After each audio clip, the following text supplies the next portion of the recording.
Jesús, es en tu nombre que oramos. Amén. El pastor Jamie continuará con Desert University para nosotros esta mañana. Vamos. Quizás se pregunten por qué no llevo puesta una camiseta de Desert University, pero la talla mediana me quedaba un poco ajustada y yo solo... Pero tienen una talla para ti que te quedará. Piensas en 1000 generaciones, ya sabes. Biblia, no sé al 100% si soy preciso en esto y no me verifiquen los hechos. Perderás tu teléfono en medio del servicio. Sería muy vergonzoso para ti. Pero creo que una generación bíblica es como de 40 años. Así que 1000 generaciones, eso es como 40,000 años en los que Dios es fiel. Calculé, ya sabes, Moisés, digamos que fue hace 4,000 años. Entonces hay 100 generaciones para llegar al día de hoy y le quedan 900 generaciones más por delante. Y sabes, una de las cosas que amo, mi esposa es una persona de fe, es una persona de oración. Ella no solo reza por sus hijos, reza por sus nietos. Ella reza por sus bisnietos. Ella había estado rezando por ese bisnieto antes de que ustedes siquiera se conocieran. Ella reza por los hijos de ese bebé, nuestros tataranietos. Creo que ella va más allá. No estoy 100% seguro. Así que creo que ella está al menos 5 generaciones adelante en sus oraciones. ¿Dónde está tu fe? Vamos. Bueno, Jesús va a regresar. Podría ser, pero por otro lado puede que falten 1000 años y será mejor que ores por las generaciones venideras y tengas fe en eso. Así que es simplemente una hermosa, hermosa promesa en la palabra de Dios. Vamos a estar en ese mismo libro, el libro de Deuteronomio. Sabes, me gustaría hacer un pequeño repaso sobre la Universidad del Desierto. Al entender los primeros 5 libros de la Biblia, todos fueron escritos por Moisés. Pero el Génesis trataba sobre un puñado de personas y termina con José. Luego el Éxodo trata sobre una sola persona, Moisés. Vemos cómo guía a las ovejas al desierto. El libro del Éxodo es un año en la vida de Israel, lleno de poder. Él recibe los 10 mandamientos. Él recibe el tabernáculo. Es solo que luego tienes Génesis, Levítico. No trata tanto sobre su periodo de viaje, sino sobre aprender a adorar. Y luego tienes el libro de Números que retoma donde el Éxodo lo dejó y los lleva hasta la tierra prometida 38 años más. Y luego Deuteronomio es cuando ya están en la tierra prometida. No han entrado en ella. Moisés tiene 120 años. Él está haciendo un repaso para la nueva generación y eso es útil. Una de las mejores cosas que podemos hacer, algunos de nosotros los mayores, es reiterar a la generación venidera, no las aflicciones. Ellos se enfrentarán las aflicciones, sino que podemos comunicarles la fidelidad de Dios. Moisés va a hacer eso y quiero que escuchen estas palabras de un veterano de la Universidad del Desierto.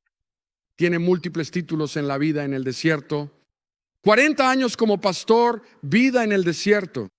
40 años más guiando a personas que eran peores que las ovejas. Y si saben algo sobre las ovejas, son desagradables, son tercas, quiero decir, mi esposa y yo las amamos. Nos encanta ir a Escocia. Andan libres cuando sales al campo. Pero a los escoceses les gusta comerlas. Pero no son como, oh, mira al pequeño Pat. Les pintan un número con aerosol. Y ya sabes, 12, mete al 12 aquí. Y ya sabes, te vamos a cenar. Pero bueno, y son desagradables. Oh, Dios mío. Así que, pero es por eso que Dios dijo, déjame elegir un animal para representar a mi pueblo. ¿Qué tal un león? No, no voy a elegir un león. Un oso. Los osos son los principales. No. ¿Qué tal un? No. Que es lento, estúpido y propenso a perderse, no puede defenderse por sí mismo, no sabe nadar, necesita un pastor. Vamos por las ovejas. Así que una cosa que aprenderás en la Universidad del Desierto es que no entrarás a menos que te inscribas y digas que eres una oveja. Él solo acepta ovejas. Es algo así como un amigo mío. Él es pastor en esta área. Se ve mejor físicamente ahora que yo en mi mejor momento. Pero él fue a esta universidad cristiana para jugar fútbol. Y le dijeron ¿qué es lo que presentas para entrar? Sí, pero fue en la entrevista de solicitud del siguiente nivel. En la entrevista le dijeron, ¿eres cristiano? Él dijo, ¿es eso necesario para jugar fútbol aquí? Y yo dije, absolutamente. Él dijo, sí lo soy, sí lo soy. Llegó a Cristo más tarde en su vida y ya sabes.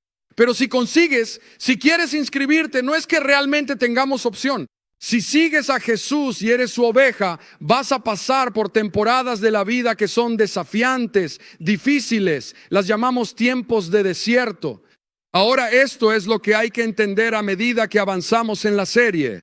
Sin importar la edad, el nivel o la temporada de la vida en la que te encuentres, vas a escuchar el mensaje en tu mundo. Y así es como debe ser. El mensaje no cambia, es el mismo.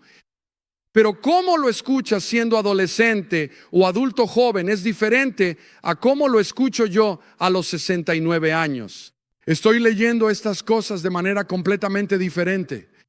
Son las mismas verdades, pero el Espíritu Santo es capaz de aplicarlas a donde tú estás, en tu mundo, en tu vida. Son principios universales. Si es un principio bíblico y es verdadero, entonces es universal. Encaja en todas las culturas. Si hay cosas que la gente enseña en Estados Unidos que no funcionan en África, entonces no es un principio del reino. Los principios del reino funcionan en el reino de Dios y el reino de Dios no está limitado a ninguna nación en particular. Así que quiero retomar esta historia. Estas son las palabras de Moisés, repasando la fidelidad del Padre a través del viaje que han estado realizando durante casi 40 años. Vamos a entrar en el capítulo 1, versículo 29. Entonces les dije, no se aterroricen. No les tengan miedo. Se están preparando para entrar, luchar por la tierra prometida, enfrentarse a gigantes, enfrentarse a Jericó. Tienen toda esta ansiedad. Él no les está diciendo que no tengan miedo porque tengan el ejército más poderoso del mundo. Les está diciendo que no tengan miedo porque tienen al Dios más poderoso del mundo.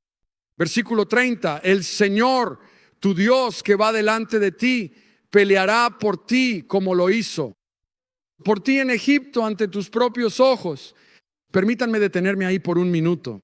Ahora aprenderán del Éxodo y en nuestra serie de grupos pequeños que rezo, ya saben, podría rogar, no funciona, no hace ningún bien, pero simplemente unirse a un grupo pequeño es una tarea desalentadora. Lo entiendo. Tenemos a uno de nuestros ancianos en la iglesia, su esposa es porrista de un equipo de fútbol de la NFL, valiente como un león. En su primer grupo pequeño, condujo por el vecindario durante media hora. Luego se estacionó en la entrada durante otra media hora. Luego se fue a casa porque pensó, no quiero rodearme de un montón de gente rara.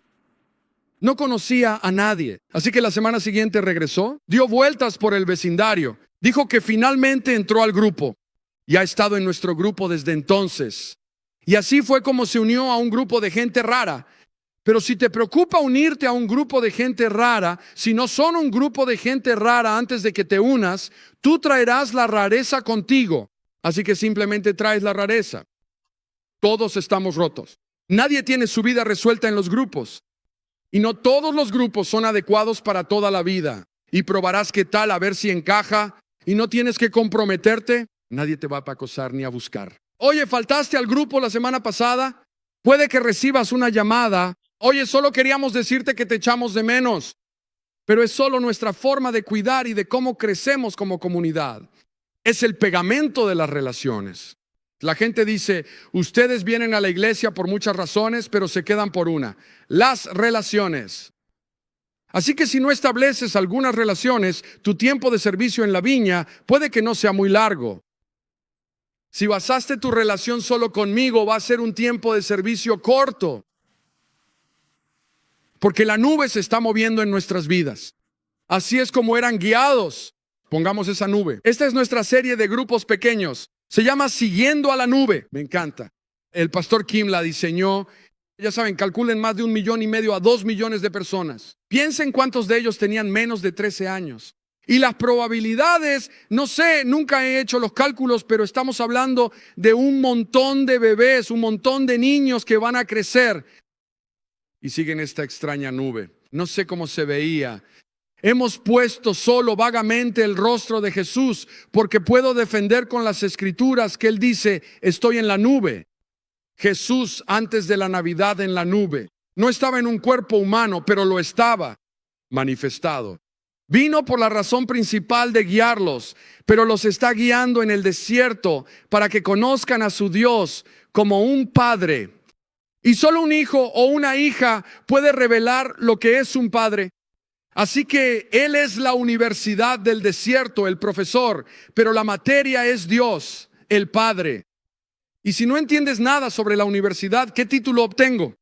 Estoy aprendiendo. Esa gente no conocía a su Dios. Llevaban 400 años en Egipto y no tenían templo, no tenían tabernáculo, no tenían escrituras. Tenían, ya sabes, todavía tenían fe. Había esperanza y una promesa. Tenían los huesos de José, que cuando murió dijo, van a estar 400 años en Egipto, pero cuando Dios los libere, lleven mis huesos con ustedes. Durante 400 años llevaron esos huesos y uno de esos podría estar en ese burro de ahí. José podría estar ahí. Me encanta. Es todo otro sermón. Espero trabajar en él antes de terminar. Pero ellos cargaban con eso. Huesos, porque él dijo, no me entierren en Egipto. Egipto es una forma de vida, es una cultura, es una mentalidad. Es esclavitud, es servidumbre, es idolatría. Llevaron eso consigo cuando siguieron a la nube, fueron liberados. Él abrió las aguas, cruzaron, pero Egipto todavía está en ellos. La universidad del desierto va a extraer a Egipto de tu mente y ese es un viaje del que nunca te graduarás hasta que Jesús diga que es hora de volver a casa. Si crees que te has graduado de la escuela de aprender a ser humilde, acabas de retroceder 4 grados. ¿Crees que has llegado a ser un adorador? Solo somos aprendices. El desierto te enseña de todo. Te enseña que necesitas al Padre. Y de eso es de lo que quiero hablarles esta mañana. Así que este es Moisés. Primero él habla sobre no tengan miedo. Porque como la nube, su Dios va delante de ustedes. No es una imagen, Él va delante de ellos. Él está trazando su rumbo. Él está guiando, Él está enfrentando a sus enemigos. Ahora escuchen esto, me encanta esto. Uno de los versículos más ricos en significado que puedes encontrar en la Biblia. Así que en el versículo 31... Y en el desierto, allí viste, ahora recuerda, él está rememorando 38 años, milagros, maná, agua de la roca, provisión, derrotando al enemigo, simplemente este mundo de lecciones. Piensa en el pasado, dijo Moisés, lo que has aprendido en el desierto durante estos 40 años. Dijo, has aprendido cómo el Señor, tu Dios, te llevó. Como un padre lleva a su hijo o a su hija, me encantan estas 3 siguientes palabras. Todo el camino que recorriste hasta llegar a este lugar. Hay más en ese versículo de lo que podré predicar esta mañana. Hay más en ese versículo sobre la universidad del desierto.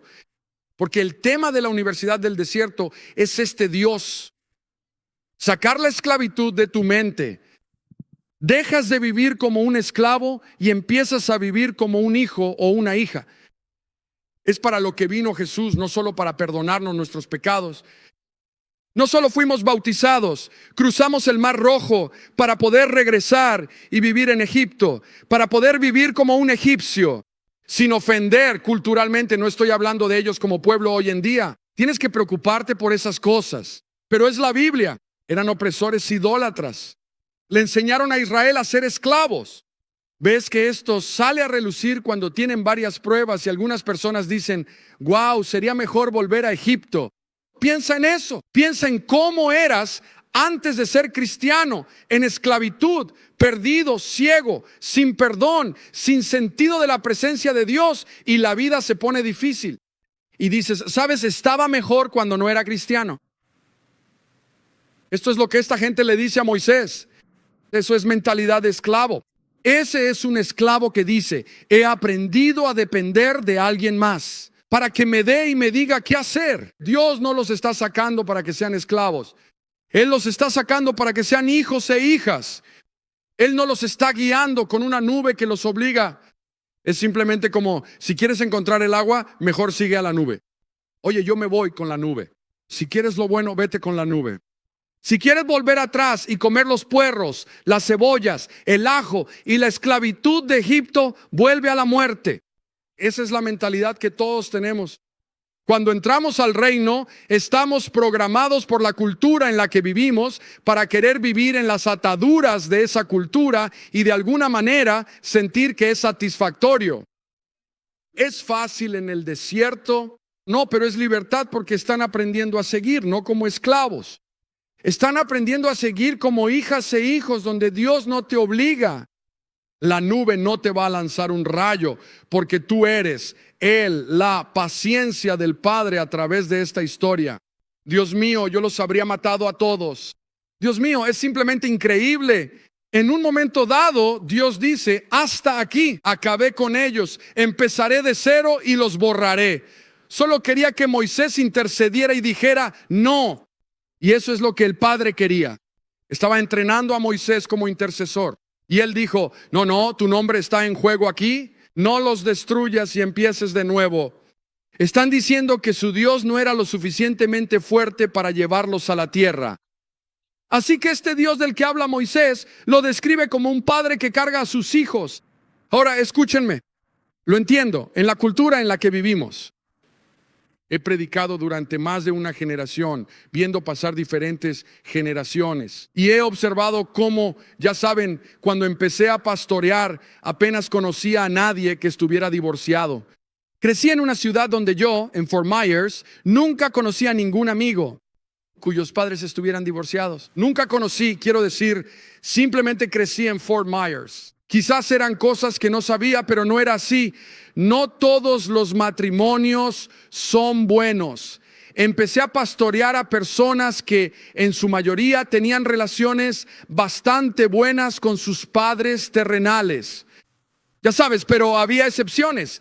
Pero hoy en día, Dios mío, cuando dices padre, en muchas partes de ustedes que están sentados en esta sala ahora mismo, no surge algo bueno. No algo cálido, amable y compasivo, porque o tuviste un papá que era un papá ausente, o un papá que estaba tan lleno de adicciones que no podía darte ningún afecto, o en el peor de los casos, tuviste un papá que era abusivo y golpeaba a tu madre, o te golpeaba a ti, o te descuidaba, o tuviste un papá que gastaba su dinero en fiestas en lugar de conseguir 2 trabajos. Sabes, yo crecí, nunca me preocupé por tener comida, nunca se me pasó por la mente. Ahora yo estaba, ya sabes, nunca te quejabas de lo que tenías. Comías lo que te ponían delante, así que no teníamos opciones. No era como, no podemos pedir pizza esta noche. No salías a comer pizza. Sí, simplemente comías. Nunca supe cuando mi papá se mudó, nos mudamos de Winter Park, Florida, aquí cuando yo tenía 5 años.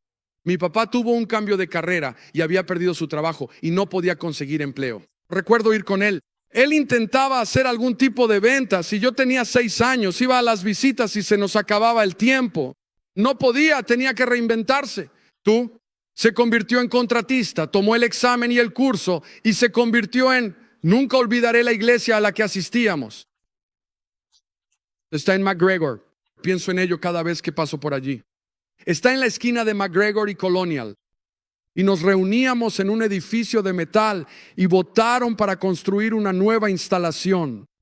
Y aceptaron ofertas y no eligieron a mi papá. Mi papá no estaba enojado porque no lo eligieron. Estaba enojado porque no le dieron una oportunidad por ser nuevo. Y luego construyó un rascacielos de 20 pisos. Y ese fue el fin de nuestra asistencia a la iglesia. ¿Triste? Yo no sabía. Mi papá estaba furioso con él y nunca se le pasó por la mente. Tal vez probó en una iglesia diferente, no lo sé. Tal vez esa no es la indicada para nosotros, papá, pero eso fue todo. Ya no quiso saber más. Y así mi papá tenía muchas debilidades. Pero nunca me preocupé por quedarme sin comida. Nunca.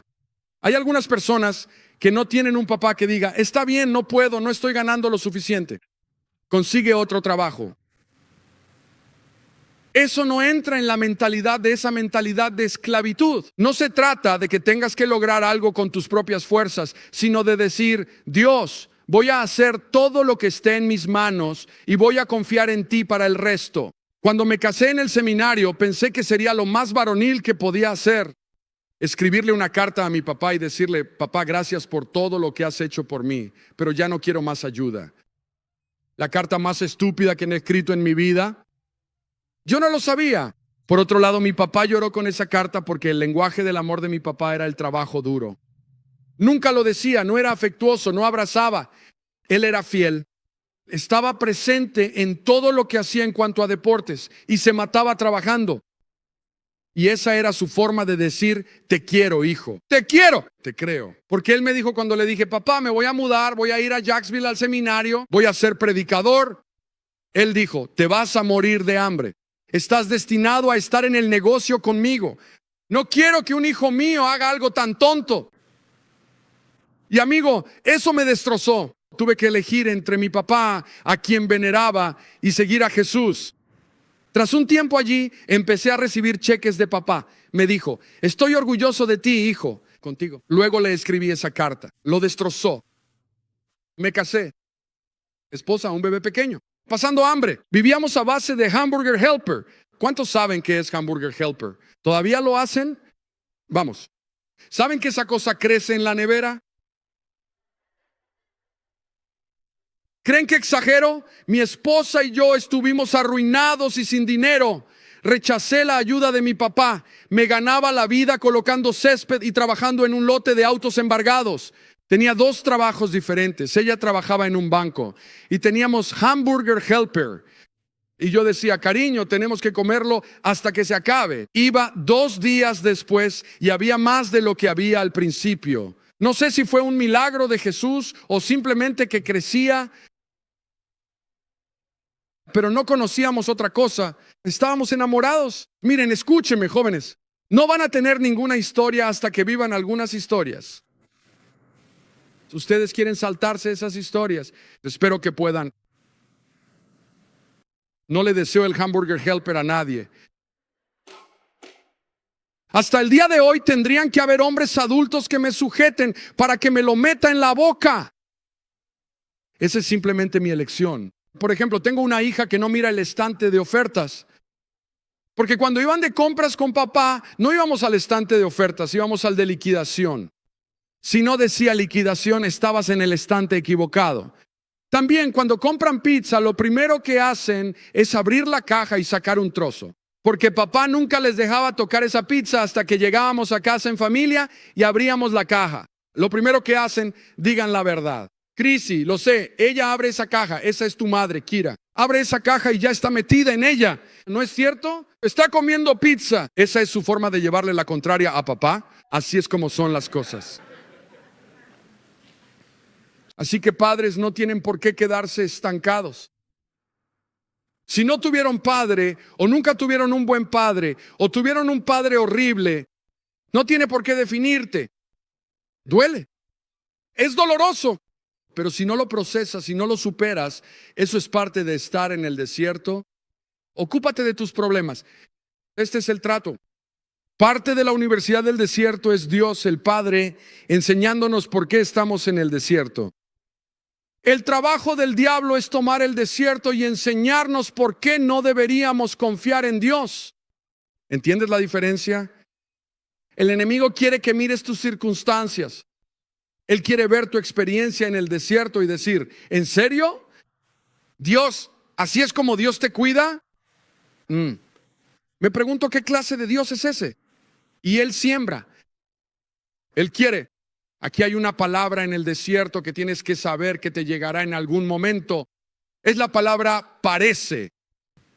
Es cuando dices, Señor, pareces estar lejos de mí. Sabes, la Madre Teresa luchó durante décadas buscando dolorosamente sentir la presencia de Dios. Nunca se lo dijo a nadie. Ella escribió sobre ello en sus diarios. Vivió en el desierto, pero cuando entraba en una habitación, la presencia de Dios irradiaba con tanta fuerza que simplemente hacía que la gente se viera arrastrada por ese amor. Ella no lo sentía. Así que cuando tú no lo sientes, ¿qué haces? ¿Dejas que el diablo te diga por qué no puedes sentirlo? ¿O dejas que el Padre te diga, me estoy aquí, te estoy cargando? Soy fiel. Cuando te hago una promesa puedes contar con ella. Aprendí eso de mi papá. Tenía muchas debilidades, pero cuando te decía algo, te gustara o no, podías darlo por hecho. Hazlo porque él dijo que lo va a hacer. Tú no creciste con eso. Tú creciste con un papá que era un mentiroso. Así que has aprendido a no confiar. Y eso es lo que proyectas en Dios, que Él va a ser de alguna manera como tu padre terrenal, roto. Él no es tu padre roto, pecador, egoísta, lleno de todo tipo de quebranto interior. Él no es eso. Ahora, toma lo mejor si es que hay algo. Una vez le dije a uno de mis nietos, le dije, tu papá hizo algo grandioso. Ella dijo, mi papá nunca hizo nada bueno en su vida. Y la miré y le dije, oh, sí, sí lo hizo. Él ayudó a crearte. Y tú eres un regalo para el abuelo. Así que estaré eternamente agradecido por él, aunque sea un completo perdedor. No, solo digo, es un completo perdedor. Simplemente tuvo hijos, es adicto. Y ella ha tenido que mantenerlo. ¿Cómo es cuando tienes que ir a cuidar a tu papá? ¿Cómo afecta eso a tu corazón cuando él debería ser quien te levante y tú estás tratando de sacarlo de un pozo de adicción? Eso es lo que hace el pecado. Eso es lo que hace la esclavitud. Eso es lo que Satanás quiere, que vuelvas a Egipto. Jesús dice, no, sigue a la nube, porque tienes un gran padre que no le teme a nada de lo que vayas a enfrentar. Él no es un padre pasivo. Él no es pasivo. Él no tiene miedo. Él no se siente amenazado. Y cuando estás en problemas, Él está contigo. Y cuando no puedes seguir adelante, Él te carga. Vi a un joven en nuestro último servicio sosteniendo a su hija y conozco su historia.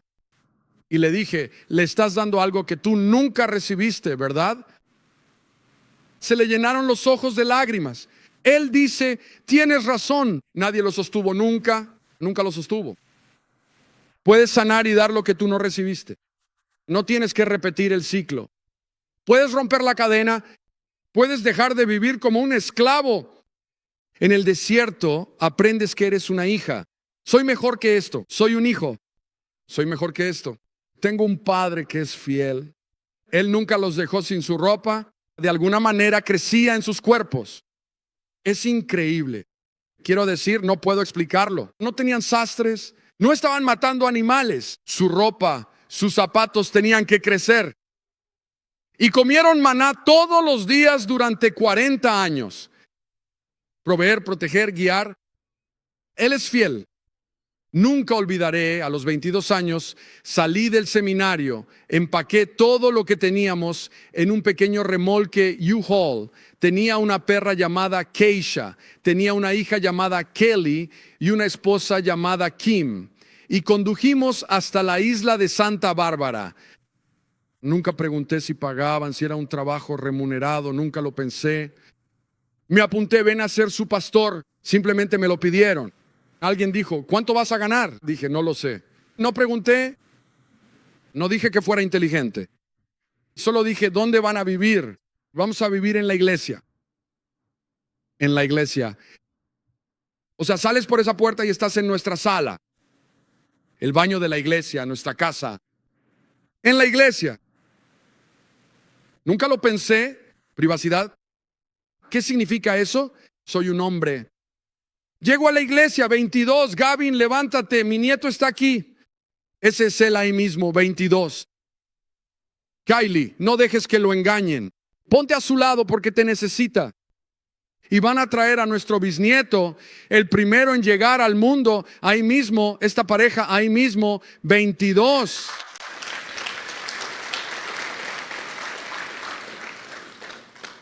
¿22 años, crees que lo sabes todo y este no es él? Él es mucho mejor que yo a esa edad. Algo más sabio, pero yo pensaba que lo sabía todo. Pueden sentarse. Chicos, gracias. Estoy muy orgulloso de ustedes.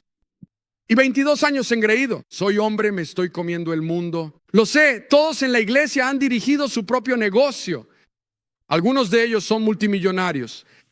Y yo, ya sabes, para la tercera semana me habían dado una paliza. No sabía, o sea, que los cristianos podían ser malos. Eso es una sorpresa. Sorpresa. Que los cristianos podían ser malos. Dije, gente mala. Y en realidad las personas más malas que he conocido no son brujas satánicas. Las he conocido. He expulsado demonios de personas en el ocultismo. He visto gente, pandilleros con los que he tratado. Las personas más malas que he conocido invocan el nombre de Jesús. Eso es lo que llevó a Jesús a la cruz. No se dejen engañar, porque cualquiera que diga que cree en la Biblia, más les vale tener alguna evidencia de que la Biblia cree en ellos. Más les vale tener algo de fruto en sus vidas. Pero las mejores personas que he conocido han estado en la iglesia. Así que, en fin, regreso a nuestra habitación, directo a través de la iglesia. Caigo de bruces. Mi esposa nunca me ha visto llorar. 22. Si alguna vez lo has visto llorar, es un buen hombre. Si le das un golpe en la cabeza con un martillo lo suficientemente fuerte, lo hará. Sigue así. Hazlo entrar en razón. Nunca lloré frente a mi esposa. Vengo del club John Wayne. No lloras. Te aguantas. Estoy en posición fetal, sollozando en el suelo y ella está en pánico. ¿Saben? Sé que algunos de ustedes se preguntan, ¿estaba llamando a mamá? Probablemente. No lo sé. Pero estoy tan destrozado. Ella simplemente puso sus manos sobre mí como una buena esposa. No sabía qué hacer. Y yo estaba acabado. Estaba listo para renunciar. No había estado en un mes. Y fui, ya saben, fui atacado. Me dieron una paliza. La semana siguiente, tuve que ponerme los pantalones de niño grande. Tuve que volver al trabajo. Así que es un llamado. Tienes que hacerlo, tengas ganas o no. Te acepten las personas o no. Y me presenté, prediqué lo que fuera que prediqué y fui a la puerta trasera. Y en aquel entonces eso era lo que hacían los bautistas. No puedes salir sin estrechar la mano del pastor. Ahora no hago eso, demasiado toque. Tendría que estar corriendo al baño, lavándome las manos y ya sabes, es solo, ya sabes, besar bebés. Dios mío, como si me estuviera postulando para algún cargo. Estoy en esa puerta trasera y aquí viene este viejo santo. Quiero decir, este tipo estaba curtido por años de estar en el desierto. Me dijo, hijo, aprieta mi mano con un apretón de manos de hombre. Hombres, cuando agarren una mano, agarren la mano completa. Miren a los ojos a quien sea que estén conociendo. No miren hacia abajo. Eso es mentalidad de esclavo. Miren hacia arriba. No me importa quiénes sean. Puedo conocer al presidente. Voy a apretar su mano. Voy a mirarlo a los ojos. En nuestro próximo retiro para hombres les enseñamos cómo saludar. Más vale que te inscribas o te buscaré. Dije, no se queden sentados sobre su trasero. Levántense, pónganse de pie, preséntense, den un apretón firme y mírenlos a los ojos. Hombres tienen que hacer que un hombre se comporte como tal. Normalmente no tienes que enseñar a las mujeres a ser mujeres. A las mujeres les sale natural. Los hombres son estúpidos. Hay que enseñarles a levantarse. Entonces este tipo me agarra de la mano. Me atrae hacia él. O sea, este tipo es viejo. Tenía que tener casi probablemente más de 70 años. ¿Sabes? Miro hacia atrás. Tenía una barba gris vieja. Arrugas, bolsas bajo sus ojos. ¿Qué te parecería recibir una tarjeta de comentarios? Pastor, ¿sabe esas bolsas bajo sus ojos? Si prueba Preparation H le ayudará. Perdí la cabeza. Sé cómo dejé que se quedara en la iglesia. Esto fue hace años. Preparation H. Quizás funcionaría, pero nunca seas tan estúpido como para hacer algo así. Eso es simplemente estúpido. Dios mío. En fin, me acerca a él. Me mira a los ojos. Dijo, hijo, he estado predicando la palabra de Dios por más tiempo del que tú has estado vivo. Quiero que recuerdes una cosa. Y no alzó la voz. De hecho, la bajó. Dijo, quiero que recuerdes, Dios es fiel. Fue como, eso fue hace casi 50 años. Y es tan real en mi espíritu como si acabara de suceder. Esto es cuando le hablas de vida a alguien. Esto no era teoría. ¿Que él podría haberme citado? Podría preguntarle a la IA, ¿cuáles son algunas de las cualidades de Dios? La IA dirá, oh, Dios es bondadoso y Dios es amoroso. La IA no sabe un carajo sobre que Dios sea fiel porque es una computadora. No conoce a personas que actúan como si supieran, pero que nunca han experimentado dificultades. Nunca han pasado necesidad. Nunca han enterrado a un ser querido. Nunca han llorado por una relación rota. Nunca han tenido a alguien a quien aman alejarse de Jesús. Nunca han estado en una situación donde no saben cómo van a pagar la cuenta de la comida, la cuenta de la luz o cómo honrar a Dios. ¿Qué voy a hacer? Es la gente que ha caminado por el desierto, la que ha sido testigo de la fidelidad de Dios. Ese hombre me dijo algo que había aprendido en la Universidad del Desierto, llorando al lado de su cama por la noche. ¿Cómo voy a alimentar a mi familia? Dios, no sé a dónde ir. Dios, necesito tu guía. Dios, ayúdame. Dame fuerzas para seguir adelante. Dios, quiero renunciar. Dios, muéstrame el camino correcto a seguir. Ayúdame a tomar las decisiones correctas. Ayúdame, Señor. Si no llegas a ese punto, si no puedes establecer una relación con Dios en la que Él sea tu Padre, en la que puedas decir sin vergüenza, ayuda. Cuando le escribí esa carta a mi papá, le dije, papá, ya no necesito tu ayuda. Eso lo destrozó. No fue meses después. Le dije, papá, ¿sabes eso de que no necesitaba tu ayuda? Lo siento. Y siendo un buen padre, no dijo, bueno, veamos cuánto tiempo puedes durar. Me enviaba un cheque. Cada Pascua les compraba vestidos de Pascua a nuestras hijas. No teníamos dinero. Nos ayudó con nuestra primera casa. La construyó y nos la dio. La tasa de interés era del 18% y estuvimos viviendo en la iglesia durante 2 años. Ahora tengo 2 hijos y otro en camino. Estamos volcados en los niños. No tenemos, mi esposa no tiene vida.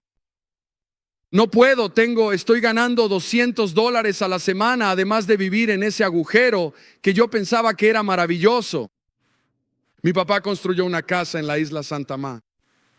Le dije, papá, no puedo, 18%. No puedo permitirme eso. O ya nos preocuparemos de eso más tarde. Nos dio las llaves y dijo, esto es para ustedes. Este es el papá que no quería que yo fuera pastor. Era un buen hombre, Jack Stilson. Déjenme decirles, era un buen hombre. Tenía sus debilidades, pero era un buen hombre. Haz las paces con las debilidades de tu padre. Perdona las deficiencias.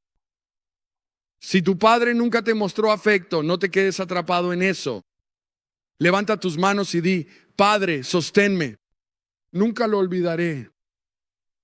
Fue en 90 y algo, 96, tal vez 95. Apenas comenzábamos esta iglesia, fue antes, en los 80. En fin, no importa, es viejo. ¿A quién le importa? Importa. Mientras más envejeces, las cosas importan. Es solo que tengo que hacer esto bien. Sabes, a ti no te importa, pero a mí sí, así que no se trata de ti. Esto habría sido en el 1984, más o menos por ahí. Así que estoy en mi primera conferencia de Vineyard con John Wimber. Soy el único en el edificio de 1,000 personas que lleva corbata. Sin ofender si tú llevas una puesta. La usaba a diario para ir al trabajo y exigía que mi equipo hiciera lo mismo. Yo era bautista. Ibas a trabajar. Eso te ponías. Si fuera católico llevaría alzacuellos. Como era bautista llevaba corbata. Entré, estaba allí y todos en la sala sabían que no eras de Vineyard.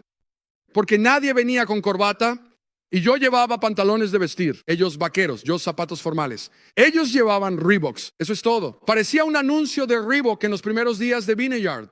Era el Jesús. Eso era lo que estaba de moda. Lo que se llevaba eran Reeboks, vaqueros. ¿Saben lo radical que era llevar vaqueros a la iglesia? Algunos de ustedes que son mayores lo saben. Quiero decir, eso es lo que cambió todo el movimiento de Jesús.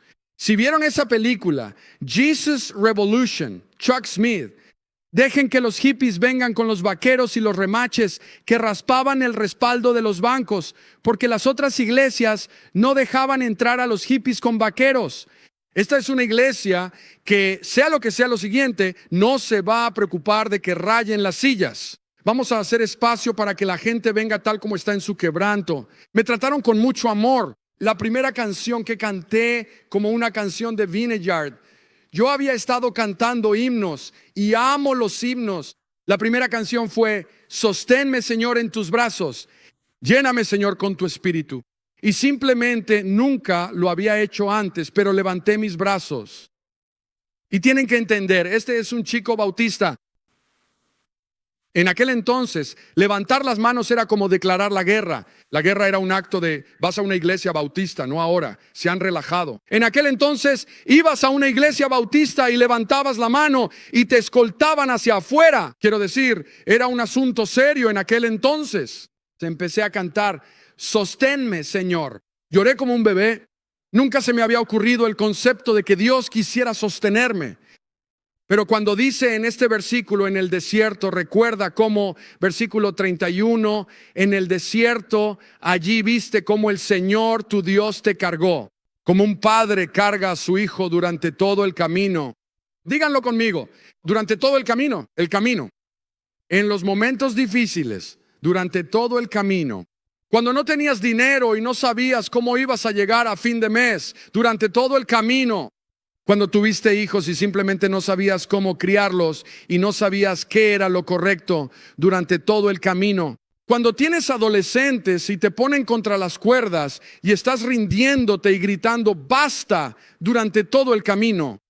Cuando no sabes cómo vas a tomar la decisión que necesitas tomar durante todo el camino. Él es un padre que no solo te ayuda en algunas cosas. Él te cargó durante todo el camino. Pero luego, la respuesta más triste aquí, versículo 32, a pesar de esto, no confiaron en el Señor, su Dios. Eso es criminal. Y yo he estado ahí.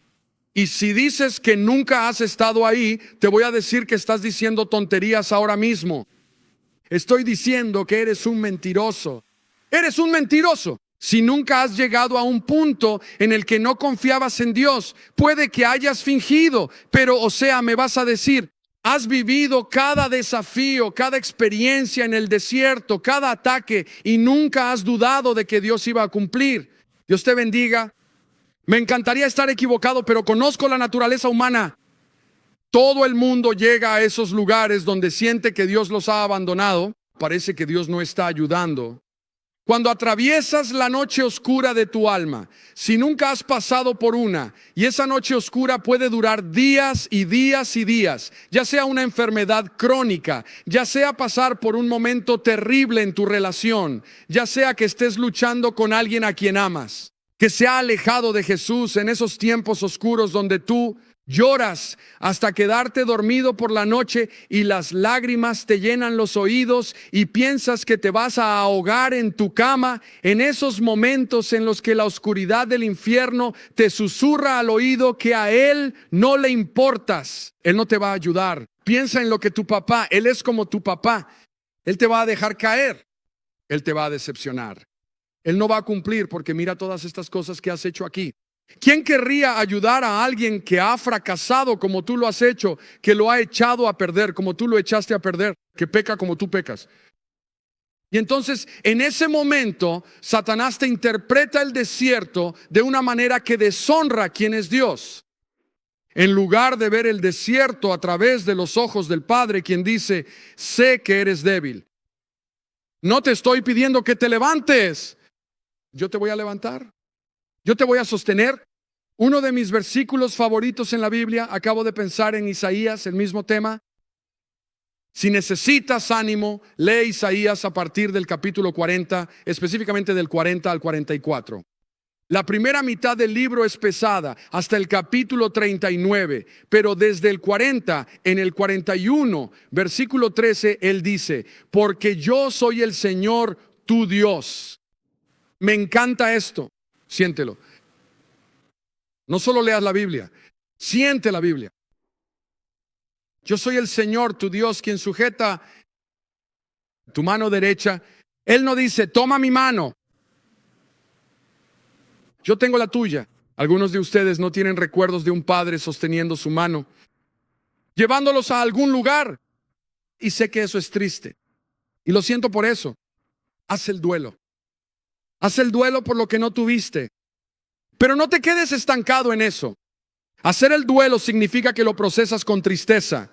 Se lo entregas a Jesús. Te entristeces por ello, pero sigues adelante.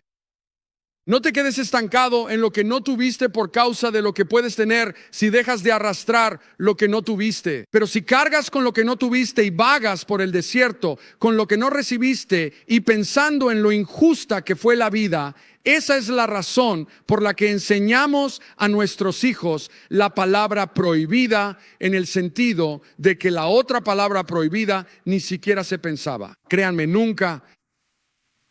Pero la palabra prohibida en nuestro hogar era: no es justo. Esa era una palabra prohibida en mi hogar, porque la vida no es justa.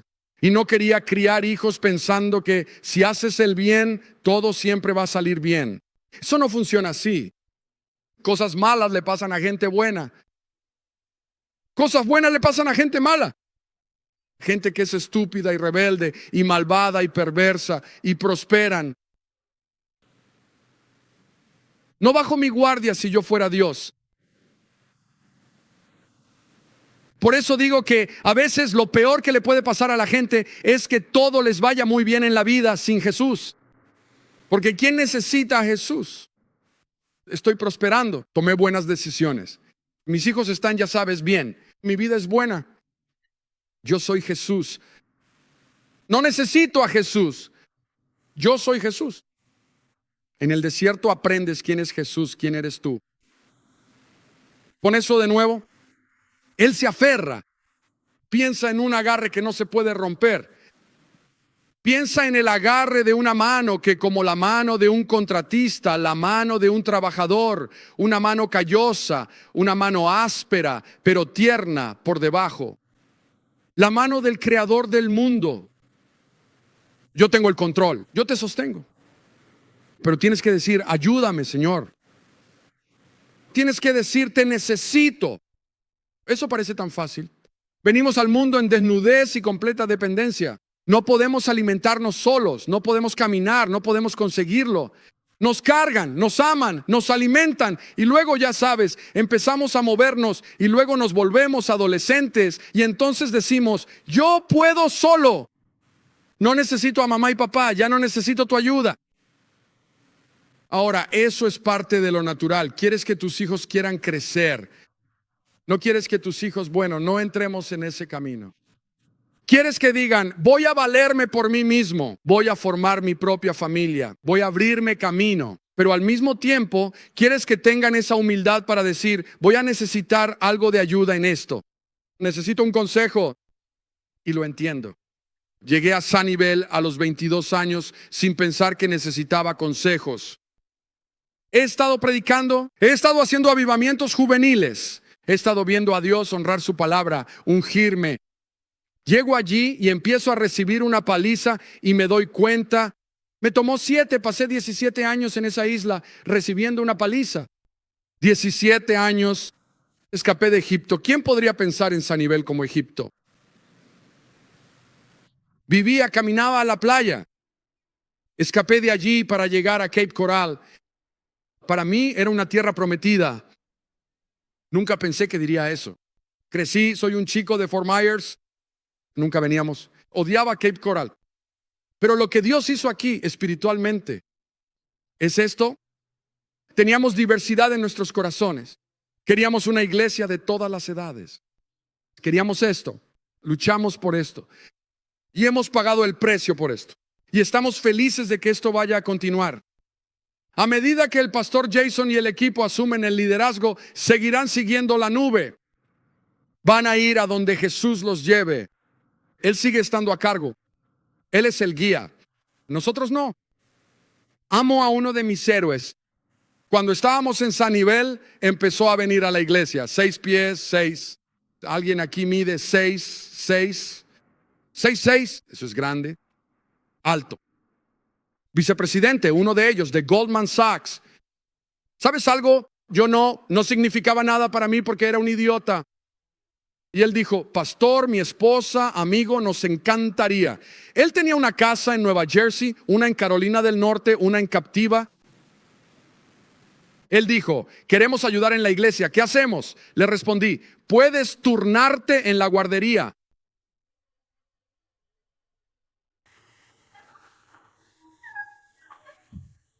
Chris me preguntó por un plan 401k, algo que desconocía. Si lo hubiera hablado con él, ahora estaría en una isla con mi esposa. Tendríamos un yate y estaríamos enviando notas de amor a Jason. Y nos habríamos ido hace mucho tiempo. Anclas fuera. Ni siquiera pensé en pedirle consejos financieros. Quizás hay otros dones, además de simplemente observar a los trabajadores de la guardería.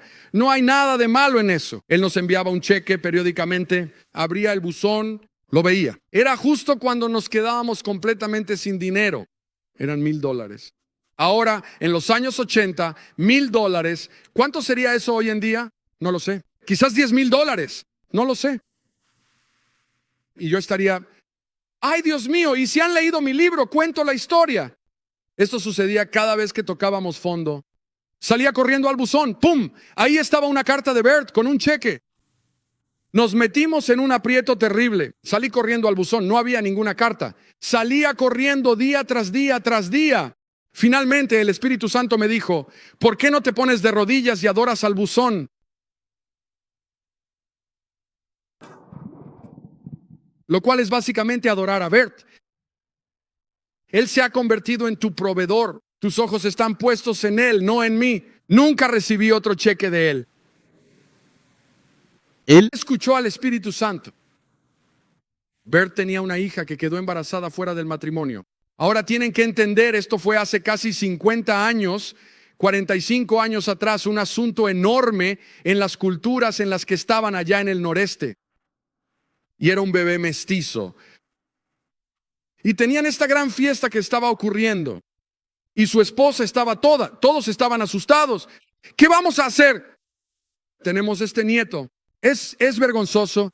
Estamos, y la gente a su alrededor está diciendo esto. Bert dice, sé exactamente lo que voy a hacer. Levanta al nieto, lo pone sobre sus hombros. Mide 6, ahora mide 6, 8. Quiero decir, mide 8 pies. Camina por la fiesta, cientos de personas. ¿Quién es quién? Diciendo, este es mi nieto. Ese es el tipo de padre que tenemos. Hay muchas cosas que harían que él no quisiera que lo subiera a mis hombros. Hay muchas cosas que he hecho en mi vida que harían que Dios dijera, bueno, no estoy realmente tan orgulloso de él. Sabes, lo tengo, pero lo mantenemos en la parte de atrás. Sabes, simplemente, ya sabes, vamos a quedárnoslo. Sabes, no queremos que esté cerca de demasiada gente, pero está bien. Probablemente lo dejemos entrar al cielo, pero tenemos una pequeña área para él. Y esas son las mentiras del enemigo que intentan hacerte ver el desierto como un esclavo, no ver al Dios del universo como un hijo o una hija. Cuando lo ves como su hijo, cambia radicalmente tu relación con él. Cambiará tu confianza. Estas personas no podían comprender que él es un padre fiel. Y a pesar de todo lo que hizo, dudaron de él y no lo honraron. Dios simplemente dice, oh, este es el indicado. Si dijeras, ¿qué es? Si alguien te pregunta, el desierto del universo, ¿qué aprendes allí? Una palabra, confianza.